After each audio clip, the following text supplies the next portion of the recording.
Mari kita berdoa terlebih dahulu sebelum kita mendengarkan firman Tuhan. Bapa di dalam surga, terima kasih. Kami bersyukur untuk pagi hari yang indah, yang segar, yang Tuhan karuniakan kepada kami. Di tengah-tengah ibadah kami ini, kami mau menaikkan rasa syukur kami kepada Tuhan, karena Engkau memang baik dalam hidup kami. Engkau memelihara kami di hari-hari ini Tuhan, dengan segala kebaikan-Mu. Dan saat ini Tuhan, di tengah-tengah ibadah kami juga mau mendengarkan firman Tuhan. Karena itu kami serahkan sekali lagi ibadah ini, seluruh keberadaan kami ke dalam tangan-Mu. Engkaulah yang bekerja beracara menjamah kami sekalian, sehingga firman-Mu yang diperdengarkan itu boleh tertanam, berakar, bertumbuh di dalam hidup kami berbuah-buah di dalam kebenaran firman Tuhan. Terpuji nama-Mu. Waktu ini sepenuhnya kami serahkan ke dalam tangan-Mu. Dalam nama Tuhan Yesus kami berdoa. Haleluya. Amin. Nah, saudara-saudara yang terkasih dalam nama Tuhan Yesus, pagi hari ini saya rindu untuk mengajak kita merenungkan satu bagian firman Tuhan yang terdapat di dalam Mazmur 121. Mazmur 121. Kita akan melihat, kita akan membaca, kita akan sama-sama merenungkan firman Tuhan ini keseluruhan perikop ya, dari ayat 1 sampai ayatnya yang ke-8. Nah, saudara-saudara yang terkasih, saya mengajak kita seperti biasa untuk membaca firman Tuhan ini. Seperti biasa juga, sekalipun saudara di rumah, saya di sini. Saya berharap kita boleh membacanya secara bersama-sama, sehingga setidaknya telinga kita sendiri bisa dengar firman Tuhan melalui mulut kita sendiri. Ya, kita akan baca sama-sama dari ayat 1 sampai ayatnya yang ke-8. Judulnya adalah Tuhan Penjaga Israel. Ayat 1 sampai ayat 8 kita baca sama-sama ya. 1, 2, 3. Nyanyian ziarah. Aku melayangkan mataku ke gunung-gunung. Dari manakah akan datang pertolonganku?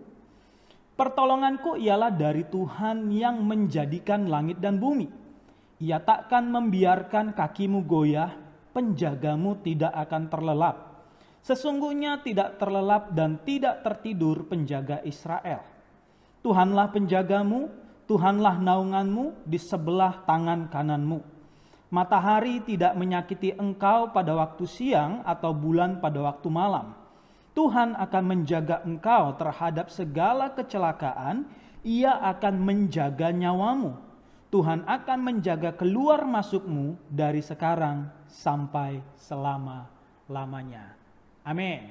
Nah, saudara-saudara yang terkasih dalam nama Tuhan Yesus, sesuai dengan firman Tuhan ini yang terambil dari Mazmur 121 tadi, kita akan belajar tentang pengharapan. Jadi hari ini topik firman Tuhan, saudara-saudara, itu berbicara tentang pengharapan. Pengharapan kepada Tuhan. Itu yang menjadi judul dari firman Tuhan pada hari ini. Nah, saudara-saudara yang terkasih dalam nama Tuhan Yesus, tentunya dalam hidup ini kita butuh pengharapan. Ya, kita sangat membutuhkan pengharapan dalam hidup ini. Ada ungkapan yang menyatakan bahwa hidup tanpa pengharapan itu bisa dikategorikan sama dengan tidak punya kehidupan sama sekali. Jadi dalam hidup ini saudara-saudara, hidup yang paling menyedihkan, hidup yang paling tidak ada nilainya, itu bukan ketika kita mungkin tidak punya uang, bukan mungkin ketika kita sakit, bukan mungkin ketika kita bahkan menderita. Ya. Hidup yang paling malang di dunia ini, hidup yang paling tidak yang paling menyedihkan adalah ketika kita tidak punya pengharapan, karena itu bisa sama saja dikatakan dengan mati.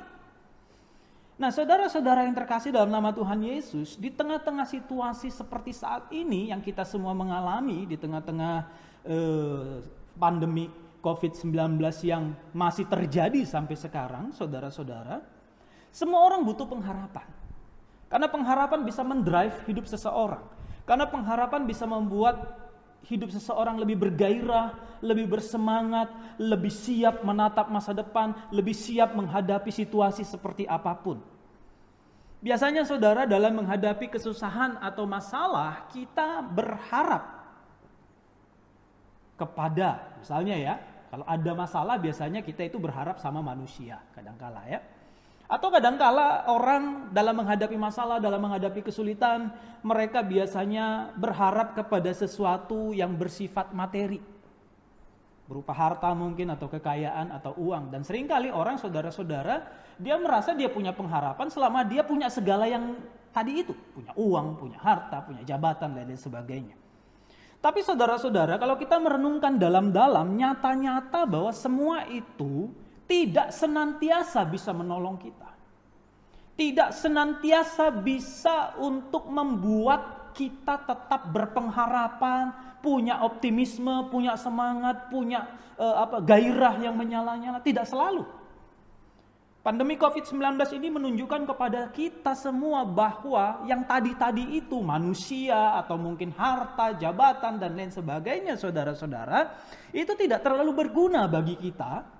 Apalagi di tengah-tengah situasi yang membahayakan, di tengah-tengah situasi yang membuat sedemikian rupa cemas, takut dan lain sebagainya. Sehingga saudara-saudara yang terkasih dalam nama Tuhan Yesus, orang makin lama saat ini makin takut, makin khawatir, makin cemas. Semua orang akhirnya berusaha untuk selamatkan diri sendiri. Nah saudara-saudara, memang harus kita akui kalau kita mau renungkan baik-baik, hanya Tuhan satu-satunya sumber pengharapan bagi kita.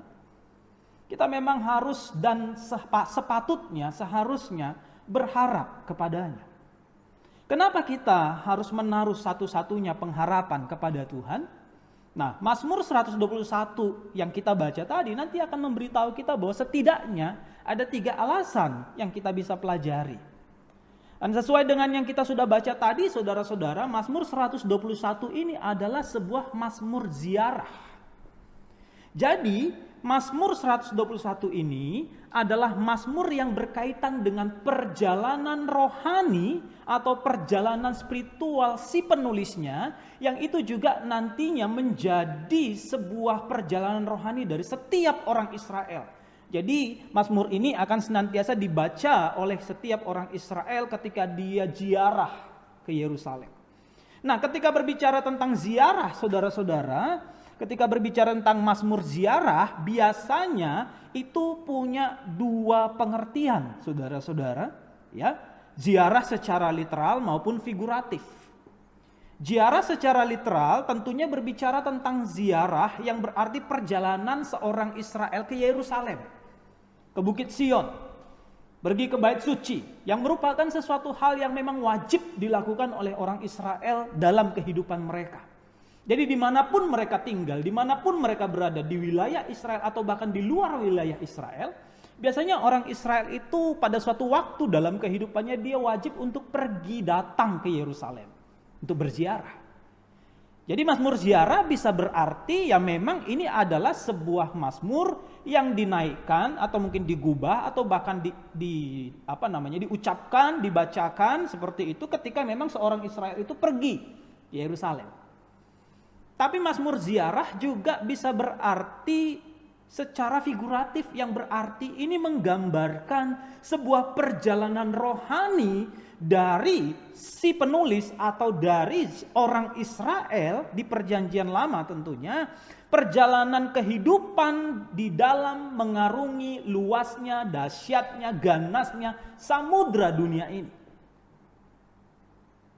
Dan apapun makna ziarah di situ saudara-saudara, baik secara literal maupun secara figuratif, kedua perjalanan ini sama-sama membutuhkan Tuhan di dalamnya.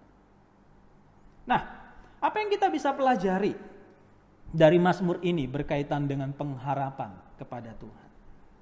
Tadi saya katakan ada 3 hal saudara-saudara. Yang pertama adalah kita bisa belajar bahwa Tuhan itu adalah sumber pengharapan kita karena Tuhan menguasai alam semesta. Itu hal yang pertama, saudara-saudara, Tuhan menguasai alam semesta, dan itu bisa kita lihat dari ayat 1 sampai ayat 2. Tadi kita sudah baca bagian firman Tuhan itu. Di ayat 1 dan 2 ini kita bisa menyimpulkan saudara-saudara bahwa Tuhan menguasai alam semesta. Dikatakan di sini bahwa pemazmur melayangkan matanya ke gunung-gunung. Tujuannya apa? Melayangkan mata ke gunung-gunung. Dan di situ juga dinyatakan bahwa tujuannya adalah untuk mencari pertolongan. Kenapa mencari pertolongan? Karena tentu saja saudara-saudara, perjalanannya mengandung bahaya. Ya, apalagi kalau memang ini adalah sebuah perjalanan rohani yang bersifat literal, ya, memang perjalanan menuju ke Yerusalem. Mungkin dia mungkin dia tinggal di luar Yerusalem atau bahkan mungkin tinggal di luar wilayah Israel, saudara-saudara. Jadi perjalanan menuju Yerusalem itu tentunya bukan perjalanan yang aman-aman saja, saudara-saudara. Pasti ada bahaya di dalamnya. Anda bisa bayangkan melakukan perjalanan ke sebuah tempat Yerusalem dari sebuah tempat yang lain yang dilakukan oleh seseorang 3.000 tahun yang lalu. Nah, jadi kalau memang Mazmur ini ditulis oleh Daud atau di zaman Daud, tentunya kurang lebih Mazmur ini ditulis 3.000 tahun yang lalu pada zaman Daud. Nah, bayangkan saudara-saudara sebuah perjalanan yang dilakukan oleh seseorang 3.000 tahun yang lalu. Tentu sangat berbeda dengan masa sekarang. Di masa itu saudara-saudara, selain bahaya yang bisa didapatkan dari para penyamun, orang jahat, para perampok, yang bisa saja sewaktu-waktu menyergap di tengah jalan, ya, karena tentunya 3.000 tahun yang lalu kondisi Israel tidak seperti sekarang rame seperti itu, pasti masih lebih banyak tempat-tempat yang tidak berpenghuni, masih lebih banyak hutan dan lain sebagainya, sehingga tentunya perjalanan itu menjadi sesuatu yang membahayakan. Bisa jadi nanti ada perampok, bisa jadi nanti ada penyamun, ada orang jahat. Tapi bukan cuma itu saudara-saudara, bisa jadi juga karena mungkin masih banyak wilayah yang hutan, sehingga mungkin bisa juga datang ancaman dari binatang-binatang buas di tengah jalan. Belum lagi saudara-saudara, mungkin ketika malam hari harus tidur di mana, tidur di tengah jalan, belum ada hotel tentunya saudara-saudara, belum ada penginapan. Sehingga mungkin mereka harus tidur di tengah perjalanan itu, mungkin di bawah pepohonan atau di dalam gua dan lain sebagainya. Itu tentunya membahayakan saudara-saudara. Ada binatang buas dan lain sebagainya yang bisa sewaktu-waktu menyergap. Belum lagi tentunya orang-orang yang hidup di masa itu tahun 3.000 tahun yang lalu saudara-saudara, pasti sekalipun mereka adalah orang Israel, kadang-kadang mereka juga masih punya pemikiran tentang mitos-mitos, tentang legenda atau tahyul bahwa ada hantu, ya, mungkin ada makhluk halus seperti itu, ada nenek sihir yang akan mengganggu perjalanan mereka. Jadi saudara-saudara, perjalanan ziarah ke Yerusalem pasti memiliki tantangannya tersendiri. Itulah sebabnya pemazmur berkata, aku melayangkan mataku ke gunung-gunung. Dari manakah akan datang pertolongan? Saudara-saudara, dalam konteks masa lalu, zaman di mana Mazmur ini ditulis, gunung-gunung itu bisa berbicara tentang sumber pertolongan. Di dunia masa lalu, ketika zamannya masih zaman kerajaan, masih sering terjadi perang antara satu kerajaan dengan kerajaan lain, saling menyerang seperti itu untuk memperluas wilayah dan lain sebagainya. Di mana juga dalam peperangan mereka masih sering terjadi perangnya itu tentunya konvensional, berhadap-hadapan, pakai pedang, pakai tombak. Nah saudara-saudara, di masa seperti itu, gunung menjadi tempat yang strategis untuk kubu pertahanan. Daerah gunung biasanya menjadi tempat yang sulit untuk dikalahkan. Orang yang berada di pegunungan biasanya lebih mudah mempertahankan diri. Itulah mungkin sebabnya saudara-saudara, Daud menjadikan Yerusalem yang awalnya dikuasai oleh orang Yebus sebagai ibu kota dari kerajaan Israel. Banyak yang berkata, studi mengatakan sebenarnya kondisi topografi dari Yerusalem itu nggak cocok untuk sebuah ibu kota karena daerah pegunungan. Biasanya kan namanya ibu kota supaya pembangunan gampang itu jangan daerah pegunungan. Tapi Yerusalem itu daerah pegunungan. Mungkin Daud adalah seorang yang punya strategi bahwa kalau diserang Israel, maka ibu kota tidak gampang dikalahkan.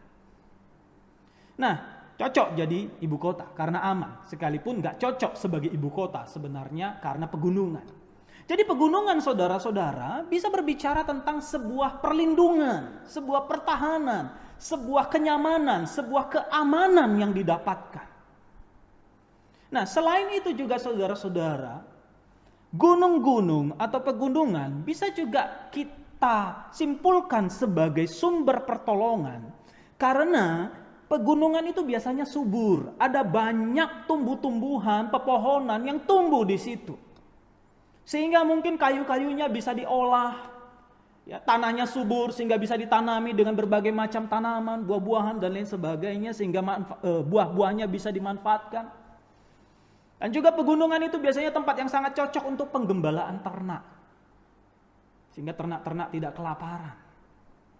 Jadi bicara gunung saudara-saudara juga bicara tentang tempat yang bisa memberikan kenyamanan, ketenangan di dalam kehidupan orang pada masa itu karena bisa membawa kekayaan yang bersifat materi dalam kehidupan mereka, dalam kesejahteraan mereka. Tapi saudara-saudara, yang menarik adalah si pemazmur mengatakan bahwa dia memang melayangkan matanya ke gunung-gunung untuk mencari pertolongan, tapi gunung tidak bisa dan tidak boleh dijadikan sumber pertolongan dan sumber pengharapan.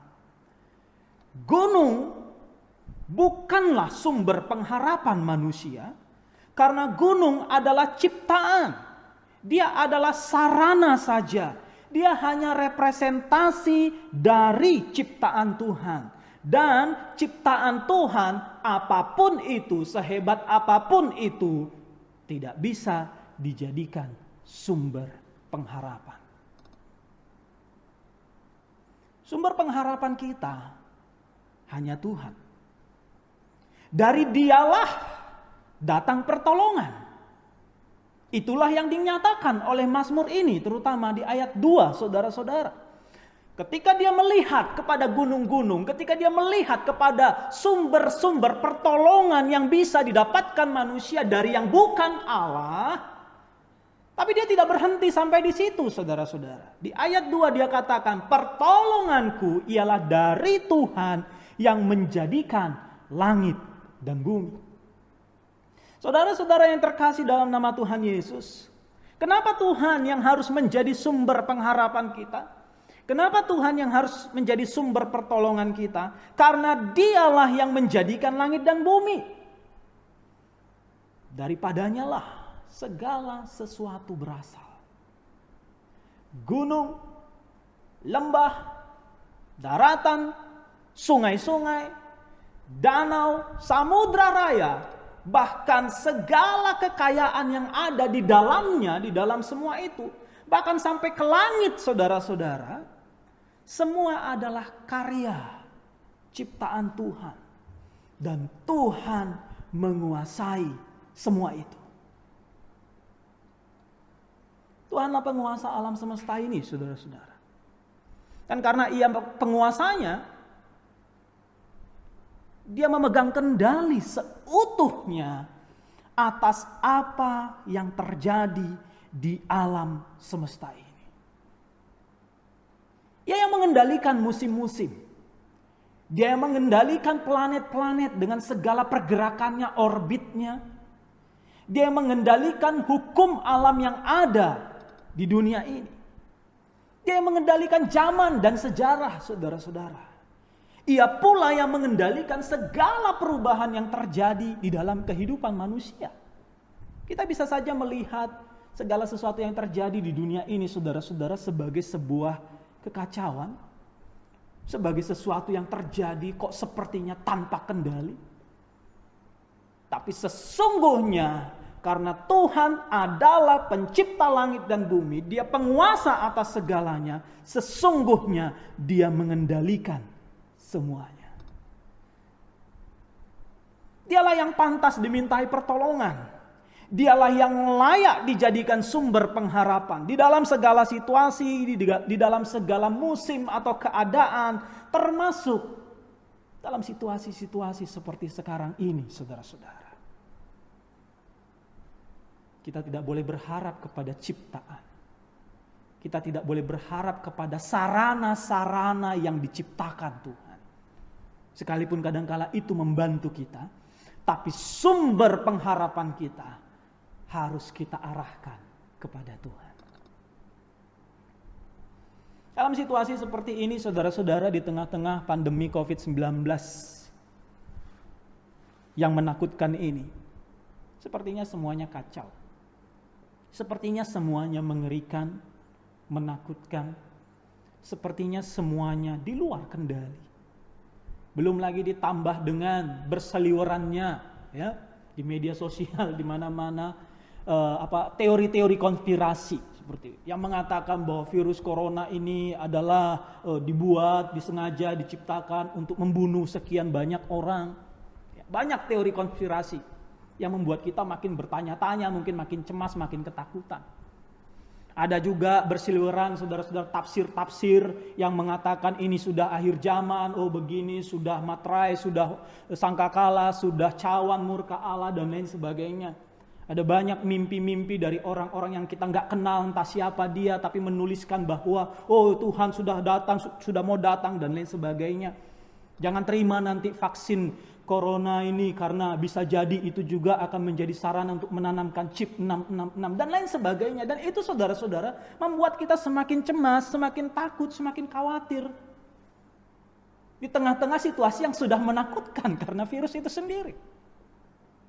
Tapi saudara-saudara yang terkasih di dalam nama Tuhan Yesus, mari kita renungkan baik-baik. Kenapa harus takut?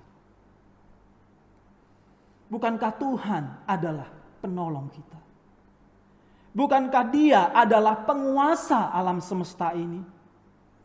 Kita tidak perlu takut dan tidak akan takut selama dan asal Tuhan yang kita jadikan sumber pengharapan kita.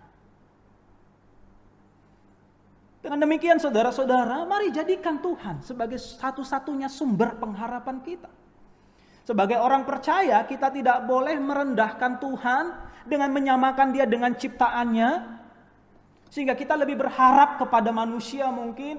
Sehingga kita lebih berharap kepada hal-hal yang dimiliki manusia. Hal-hal yang diciptakan manusia. Hal-hal yang dihasilkan oleh daya pikir manusia. Hal-hal yang dihasilkan keringat manusia, sehingga kita lebih berharap kepada kekayaan, kepada orang kaya, kepada segala sesuatu yang ada di dunia ini. Tuhan tidak sama dengan gunung-gunung. Tuhan tidak sama dengan manusia. Tuhan tidak sama dengan segala sumber daya yang bisa dihasilkan oleh dunia ini. Ia tidak sama dengan harta kekayaan, ia tidak sama dengan jabatan, status atau gelar, atau semua hal yang selama ini diagung-agungkan manusia, dikejar-kejar oleh manusia karena dipercaya bisa menolong. Tuhan tidak sebanding dengan semua itu. Jangan jadikan hal-hal tersebut sebagai sumber pengharapan kita. Tuhan sajalah yang seharusnya jadi sumber pengharapan kita, karena Ia adalah penguasa segalanya. Oleh karena itu, saudara-saudara yang terkasih dalam nama Tuhan Yesus, mari di situasi-situasi seperti ini, mari berharap kepada Tuhan. Mari kita benahi hidup kita dengan semakin mempercayakan hidup kita padanya dan berharap kepadanya. Bagaimana caranya berharap kepada Tuhan, Pak? Karena Tuhan adalah penguasa sesuai dengan poin 1 ini, saudara-saudara. Maka berharap pada Tuhan, apalagi dalam situasi-situasi seperti ini, itu bisa kita lakukan dengan tunduk padanya, dengan taat padanya, dengan tunduk dan taat pada firman-Nya. Belajar melakukan firman Tuhan, belajar membaca, merenungkan, melakukan firman-Nya di hari-hari seperti ini. Itulah bukti paling nyata dari hidup yang berharap kepada Tuhan. Tuhan menguasai alam semesta. Itu yang kita belajar.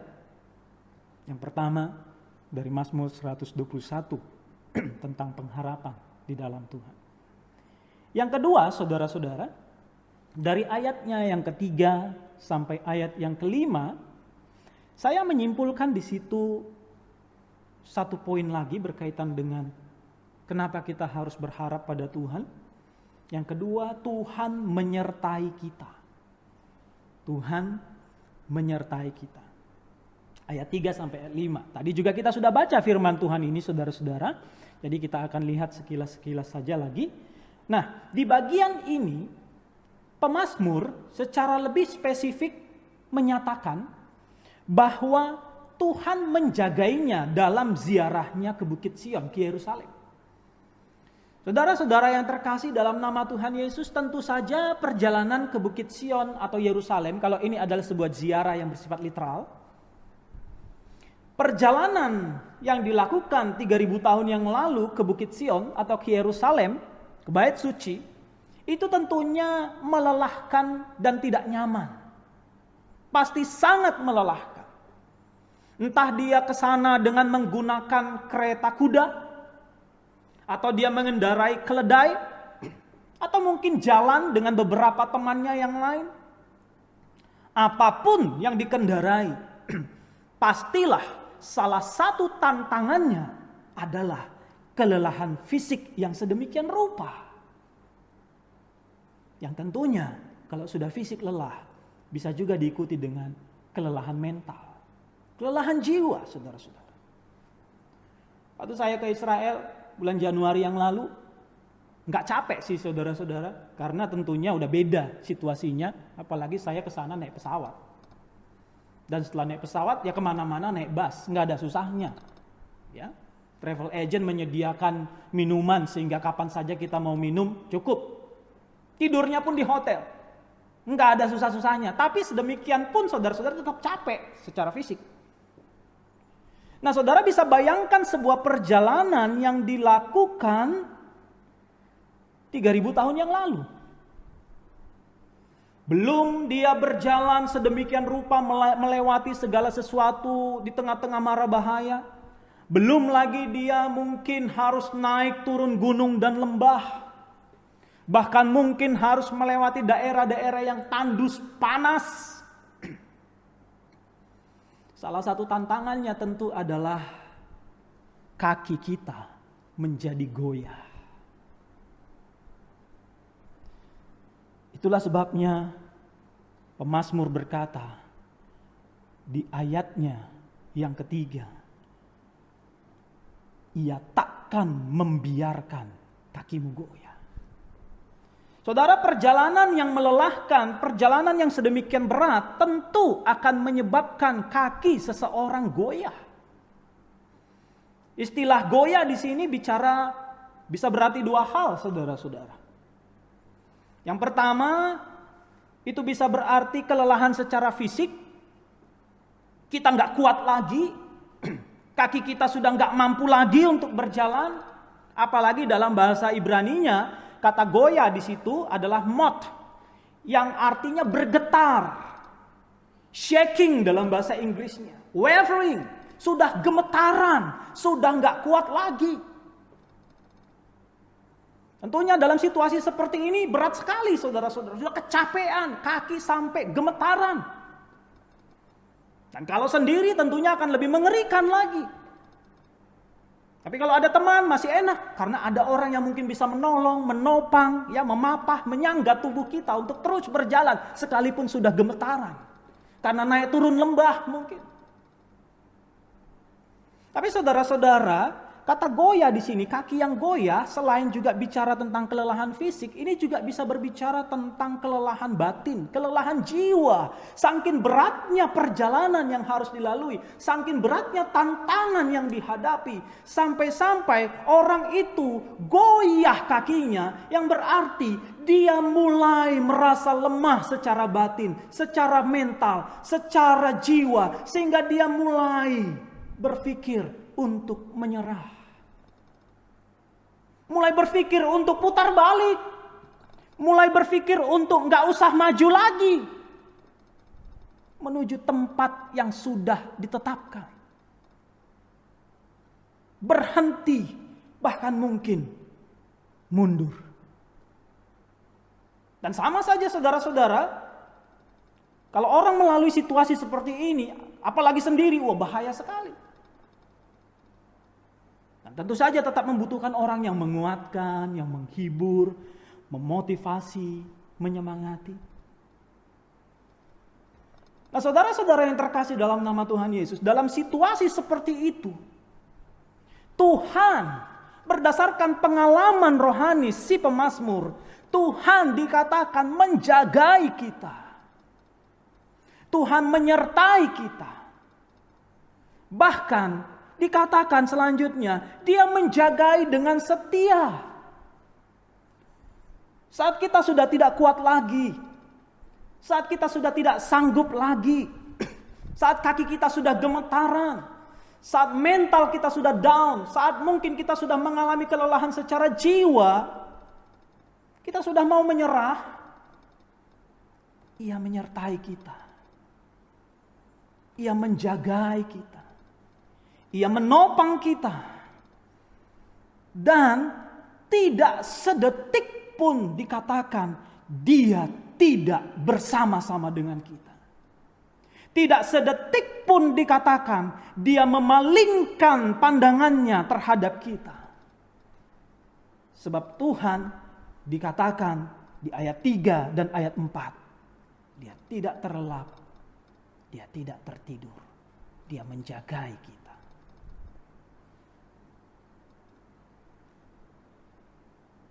Lebih luar biasa lagi saudara-saudara.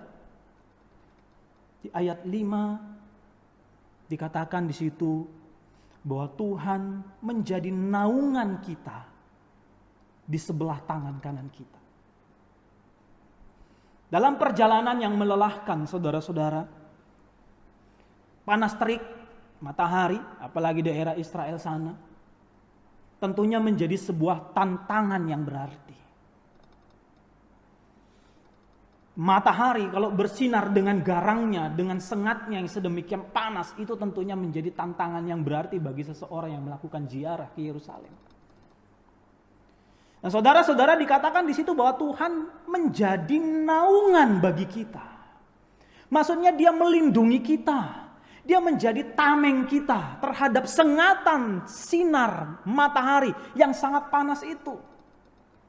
Seolah-olah saudara-saudara, Tuhan berdiri di samping kita. Di mana matahari bersinar, Tuhan berdiri di situ supaya sinar matahari itu nggak kena ke kita, cuma kena ke Tuhan. Sehingga kita bisa bersembunyi di balik bayang-bayang Tuhan itu. Naungan Tuhan itu yang kena ke kita sehingga kita tidak mengalami sakit karena sengatan matahari yang terik itu, yang panas, yang kadang menyiksa itu. Ini tentunya mengingatkan kita tentang perjalanan Israel waktu keluar dari Mesir menuju ke tanah Kanaan. 40 tahun kurang lebih mereka harus melalui padang gurun yang panas sedemikian rupa. Di waktu siang. Dan dikatakan di dalam Alkitab bahwa Tuhan menuntun mereka di siang hari dengan tiang awan. Saudara tahu tiang awan artinya apa? Bukan cuma awan yang menuntun mereka kemana mereka pergi, tapi juga awan yang menghalangi sinar matahari itu untuk menyengat mereka. Sehingga mereka bisa tetap berjalan selama 40 tahun di padang gurun.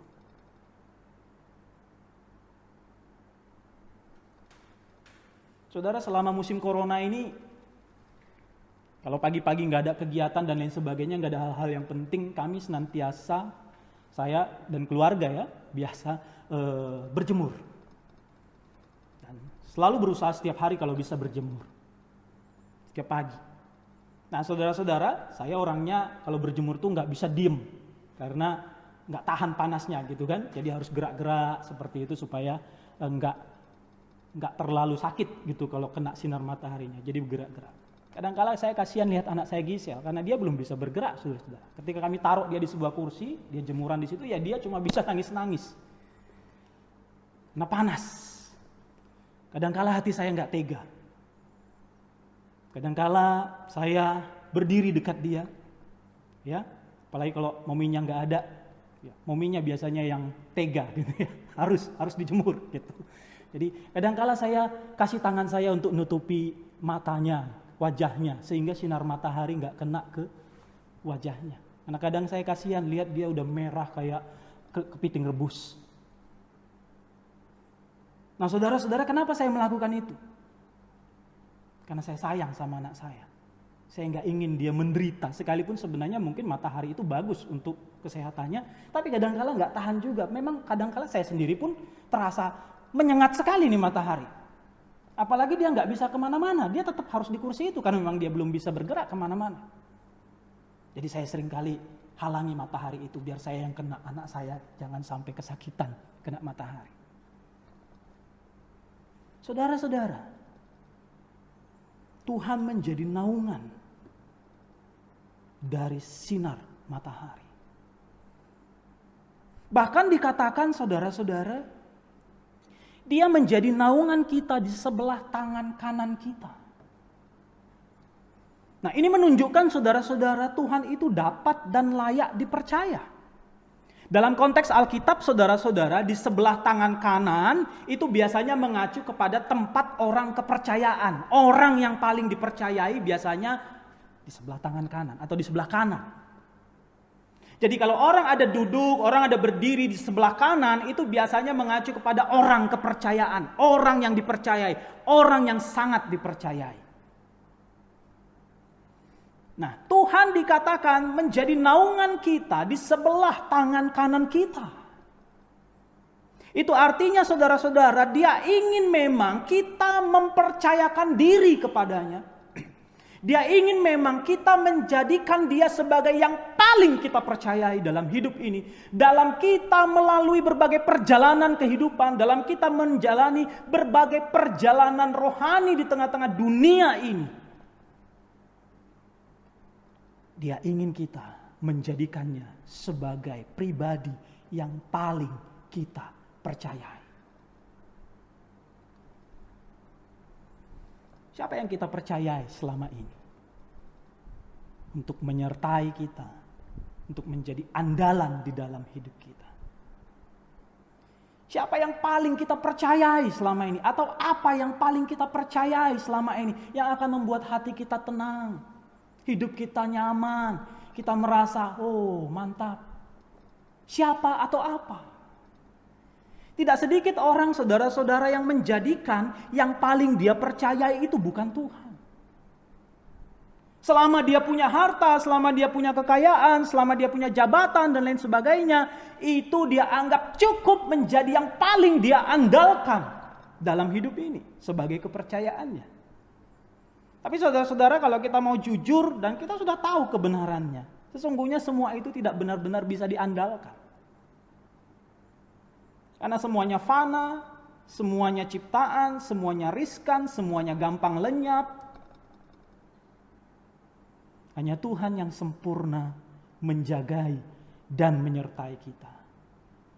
Karena itu, Dia bisa diandalkan secara sempurna.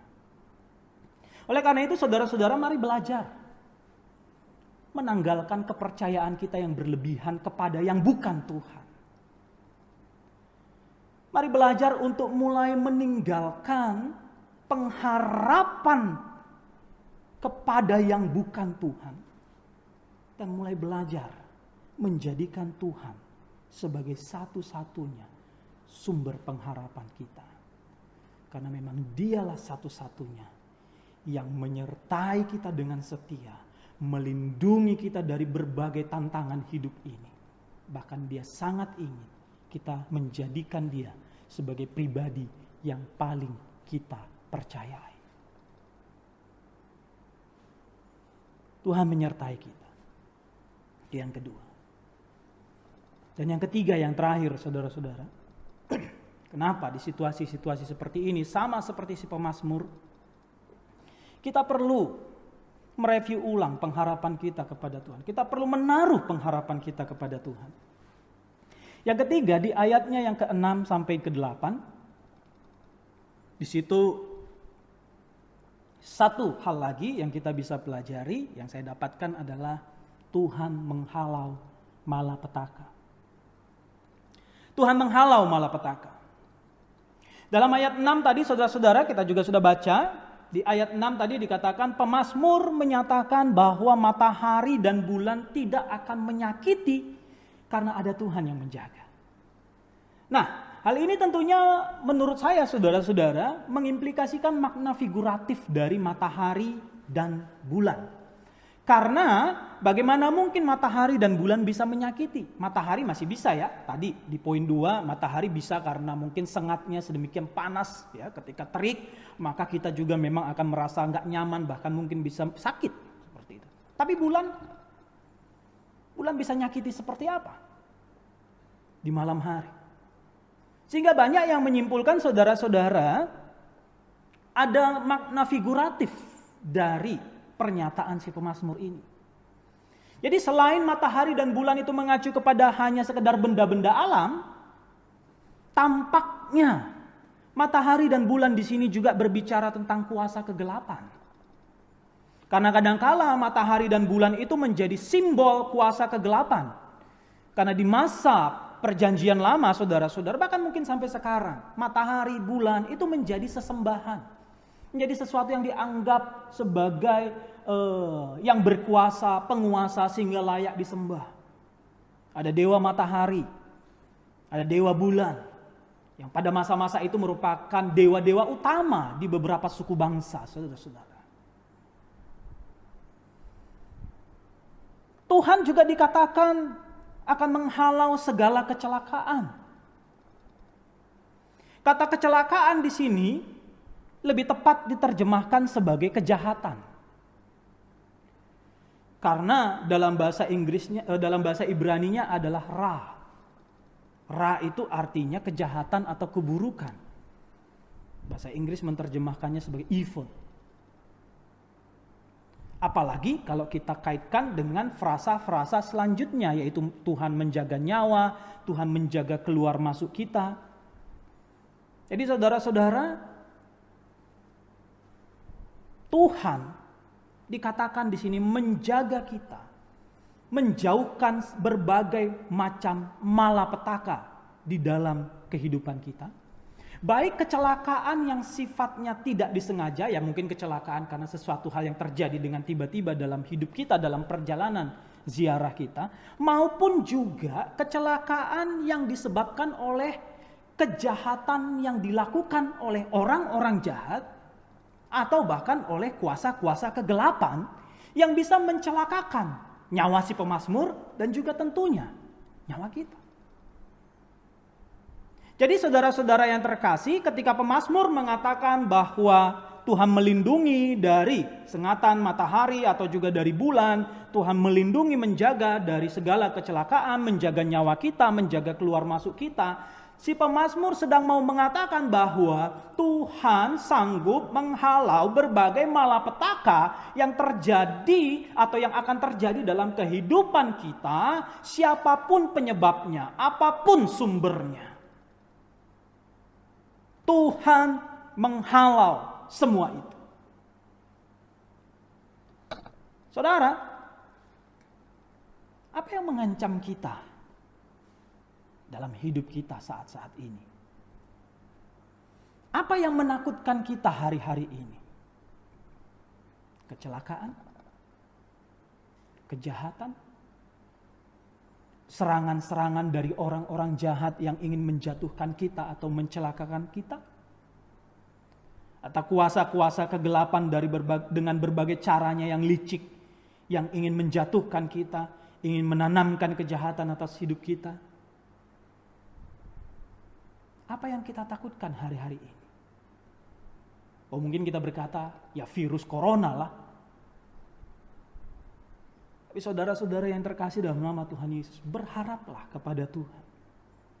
Dia sanggup menghalau segala macam malapetaka di dalam hidup kita. Karena dia mengasihi kita. Dan dia memang ingin kita mempercayakan hidup kita kepadanya, berharap kepadanya. Karena dia mengasihi kita. Saudara, saya itu paling gak suka kalau ada nyamuk di rumah kami. Pada dasarnya saya paling gak suka ada nyamuk, apalagi kalau mau tidur gitu kan, masih ada nyamuk di kamar. Dan seringkali anak saya itu digigit nyamuk, saudara-saudara, langsung bentol, langsung merah. Dan itu membuat hati ini langsung merasa gimana gitu, pengen saya kejar itu nyamuk kemanapun dia berada. Saya tidak akan tidur sebelum nyamuk terakhir lenyap dari kamar, kira-kira seperti itu. Saya akan kejar itu nyamuk, saya akan buru itu nyamuk, saya akan halau itu nyamuk, supaya anak saya bisa tidur dengan nyenyak. Kalau nyamuk saja, makhluk yang kecil saja, saya halau demi kebaikan anak saya, maka tentunya hal-hal yang lebih besar, yang mengganggu hidupnya, yang merusak hidupnya, yang mau mencelakakan hidupnya, akan saya halau juga. Apapun dia. Sebagai ayah yang baik, saya akan melakukannya untuk anak saya. Saudara-saudara yang terkasih, Tuhan adalah pengharapan kita. Dia adalah Allah yang mengasihi kita. Dia penguasa alam semesta ini, tapi dia juga ingin menjadi orang yang paling kita percayai. Dan sesuai dengan poin yang ketiga ini, dia ingin menghalau berbagai malapetaka dari hidup kita. Kadangkala Tuhan memang mengizinkan sesuatu yang tidak enak menimpa hidup kita. 2 minggu yang lalu saya khotbah tentang orang Kristen dan pencobaan. Kadangkala pencobaan diizinkan Tuhan untuk mengikis kehidupan yang berdosa dari diri kita, supaya kita semakin sempurna di hadapannya. Kadangkala memang ada sesuatu yang Tuhan izinkan terjadi di dalam hidup kita, untuk menimpa hidup kita, tapi itu bukan berarti, saudara-saudara, kita bisa berhenti berharap padanya. Justru di tengah-tengah situasi yang berat, justru di tengah-tengah situasi yang sulit, justru di tengah-tengah situasi yang mengerikan, justru di tengah-tengah situasi yang membahayakan, justru di tengah-tengah situasi yang sepertinya kita sedemikian rupa menderita, sakit, tidak enak, saudara-saudara, kita harus semakin berharap kepadanya. Karena pada akhirnya orang yang berharap kepada Tuhan, kalau dia sungguh-sungguh berharap kepada Tuhan, ketika dia melihat hidupnya secara garis besar, ketika dia melihat hidupnya secara gambaran besar, dia akan melihat bahwa Tuhan pasti menolong. Saat kita mengalami yang tidak enak, itu memang tidak enak. Tapi kalau kita mau melihat gambaran besarnya, orang yang sungguh-sungguh berharap pada Tuhan pasti akan mengalami pertolongan Tuhan. Itulah sebabnya saudara-saudara, di ayat yang terakhir, di ayat yang ke-8, pemazmur menutup mazmurnya dengan berkata, dari sekarang sampai selama-lamanya. Artinya saudara-saudara, ketika kita menghadapi tantangan, ketika mungkin ada sesuatu yang mencoba mencelakakan kita, bahkan mungkin kita sudah mengalami itu, pada akhirnya saudara-saudara, Tuhan akan bertindak, Tuhan akan melakukan sesuatu, sehingga kita bisa tetap aman di tangan Tuhan, karena penjagaan Tuhan, perlindungan Tuhan itu, penghalauan Tuhan terhadap berbagai malapetaka yang mencelakakan orang-orang yang berharap kepada Tuhan. Pada akhirnya, kita akan melihat Tuhan akan bertindak. Sehingga kita harus senantiasa berharap kepada Tuhan. Dan pengharapan itu tidak boleh berhenti pada satu titik, terutama pada saat kita mengalami sesuatu yang berat. Kita harus tetap berharap kepada Tuhan sampai akhir hidup kita. Karena sesungguhnya penjagaan Tuhan dalam hidup kita dari sekarang sampai selama-lamanya. Bagi penutup saudara-saudara, pengharapan kepada Tuhan adalah sauh atau jangkar yang kuat. Jika kita sungguh-sungguh berharap kepadanya, sungguh-sungguh berharap kepadanya dalam segenap kehidupan kita, dalam setiap masa kehidupan kita, maka ya, pada akhirnya, kalau kita mau melihat gambaran besarnya, dia tidak akan pernah mengecewakan kita. Berharap pada Tuhan itu istimewa. Karena Dia mengontrol dan menguasai alam semesta ini. Dia tidak sedang lepas kendali atas apa yang terjadi hari-hari ini dalam hidup kita. Semua tetap ada dalam kendalinya. Berharap pada Tuhan itu istimewa. Karena Dia menjadikan dirinya penolong yang sangat dapat dipercayai, yang menyertai kita. Berharap pada Tuhan itu istimewa, karena Dia menghalau segala kejahatan, segala kecelakaan, dan sumber-sumber yang akan menyebabkan itu di dalam kehidupan kita, sekarang atau nanti. Karena itu saudara-saudara, teruslah berharap dan percaya kepada Tuhan, apapun yang sedang terjadi dalam hidup kita hari-hari ini. Tuhan Yesus memberkati. Mari kita tundukkan kepala, kita berdoa. Bapak, terima kasih untuk waktu